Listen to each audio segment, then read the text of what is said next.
mga kababayan, yung kahapon lang po, sariwang-sariwa, yung balita na nahuli itong si Garma. Yes! Mga kababayan, Duterte! Sigaw kami. Duterte! Duterte! Duterte! Duterte! Duterte! Duterte! Duterte! Wait, Andre. Okay. 20-20 lahat ng klase. Pasok! Presyong divisorya lang ito. Mga kababayan, bakit po tayo nandito? Kasi dapat ipakita natin at iparinig natin sa Congress kung ano ang dapat nilang imbestigahan pag-aksakayahan ng pera ng tax ng bayan. Yung ayuda po na nanggaling sa Amerika, hindi po natin alam kung saan nila dinala. Yung Maharlika Investment Fund na ni-railroad nila, minadali nilang ipasa dahil nangangailangan na raw sila ng pang-ayuda yata ng Tambaluslos na yon. Nasaan na ang kita ngayon ng investment na Maharlika? 500 billion. Yan dapat ang atin paimbestigahan. At yung kulang-kulang 2 tonelada ng shabu na nakuha doon sa Batangas, bakit? Alitagtag ba yan? Alitagtag Batangas. Bakit? Wala na po. Walang nakasuha. Nasaan na yung driver? Yan dapat ang maimbestigahan. At mga kababayan, yung kahapon lang po, sariwang-sariwa, yung balita na nahuli itong si Garma. Yes! Mga kababayan, mayroon po tayo rito isang OFW or may mga OFW po tayo mga kababayan at marami po sa atin dumadaan sa immigration pag pumupunta tayo ng ibang bansa at malalaman mga kababayan kung mayroon ka pong visa or wala. Kahit nga po mga kababayan, wala kang visa yung bansang pupuntahan mo katulad ng Hong Kong or Thailand or Vietnam, hahanapan ka pa rin ng mga reason, dahilan. Bakit hindi ito ginawa ng immigration? Bakit ito nakalusot? Bakit ito nakalusot? Maliwanag mga kababayan, dyan po sa ating immigration, kung wala pong sabwatan na naganap dyan, inudel! Yan po dapat ang ating imbestigahan. At yung 25 tonelada na ginto, saan nila dinala ang pinagbilhan? Ito pa mga kababayan, yung IDCA site, sinasabi ni Marcos noon, ito daw ay para makatulong sa mga rescue operation pag may mga disaster. Ang dami na pong nangyaring bagyo sa ating bansa, disaster. Wala pa po tayong isang kano na pisot na pumunta ron. Diba? Ay, pisot! Bakit hindi ninyo imbestigahan yan? Yan ang dapat ninyong imbestigahan.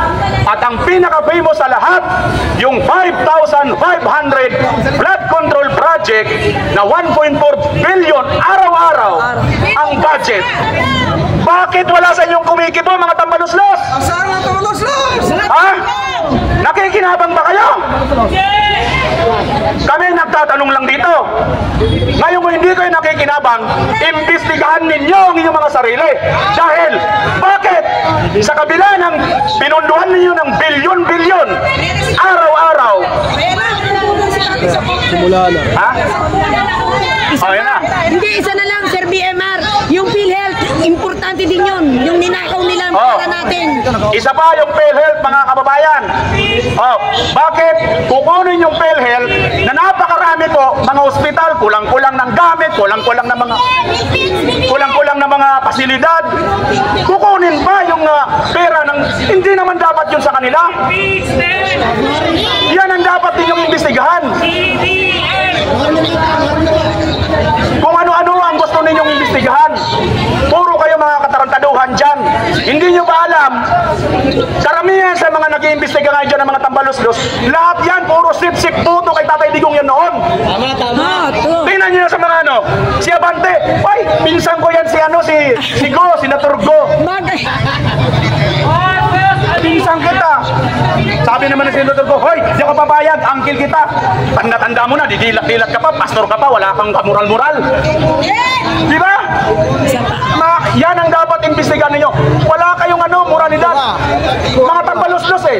Manood lang kayo mga kababayan sa mga dating mga video. Lahat ng mga yan. Si Ace Barbers, di ba bilib na bilib yan noon? Lahat ng mga yan, ng mga nandyan, puro tiklok tuhod yan noon. Yung pala mga kababayan, ito pala ay nagbabalat kayo ng mga buhaya. Hindi na po unyango kasi manipis ang balat ng unyango eh. Yan pala yon mga kababayan. Budol pala. Budol lang pala ang nangyari sa atin. Yan ang dapat imbestigahan. Hindi kung ano-ano mga inimbestigahan ninyo. War on drugs. Nakita nyo naman ang tahitahimik. Wala nang mga huldapan, wala nang mga karnaping, wala nang mga rape, mga pagpatay ng panahon ni Tatay Digong. Ngayon, kabi-kabila, ang daming nawawala. Manood lang kayo sa Facebook or sa mga YouTube. Ang daming mga nawawala. Bakit? Si Pastor Kibuloy, iisa lang na hinahanap ninyo. Libo-libong pulis ang inyong pinapunta roon. Samantalang itong mga nawawala natin mga kababayan, ordinaryo mga kababayan, hindi ninyo hinahanap. Napakarami nito. O, sino nito sa inyong nag-Facebook? Di ba, ang daming nakikita natin na naka-post, share, pakishare, nawala si ganito, nawala si ganon, bata, matanda, bakla, tumboy, may ngipin, wala. Di ba mga kababayan? Ito dapat ang pagtuunan ng pansin at pag-aksayahan ng pera ng bayan. Ay yung iba dyan, may nagsasyaron pa nga eh. Sa kapal ng mga mukha ninyo. Nasaan na yung PCGG? Wala eh. PCGG, una yata Commission on Good Government. una nang inabulish yun eh. Una nang inabulish yun, ng pagkaano niya. Tinanggal na, di ba? Damay ka eh. Una na yung kagad, yun ang kagad ang inuna niya kasi nga, yun ang magsisita sa kanila. O, di ba? Si ano yun eh, si pangalan nun? Si ano? Bilgi ka, di ba? Bilgi ka? O, yun, mga kababayan. Okay. O, sige. Mag-aantay po tayo rito at mag-aabang po tayo sa magaganap at hindi po natin iwanan si Tatay Digong. Samahan niyo po kami, mga kababayan. Duterte! Sigaw kami. Duterte! Duterte! Duterte! Duterte! Duterte! Duterte! Duterte! Lahat ng dumalong dito sa pagtitipon na ito para po magpakita na 100% na suporta kay Tatay Digong. Maraming salamat din po sa barangay captain dito sa lugar na to, dito sa Batasan, Quezon City. Maraming salamat po at lalo na po sa mga kapulisan na nagpakita ng kanilang fair na pag-rate sa ating mga dumalo dito sa pagtitipon na ito na nagpapakita ng suporta para kay Tatay Digong. Maraming salamat.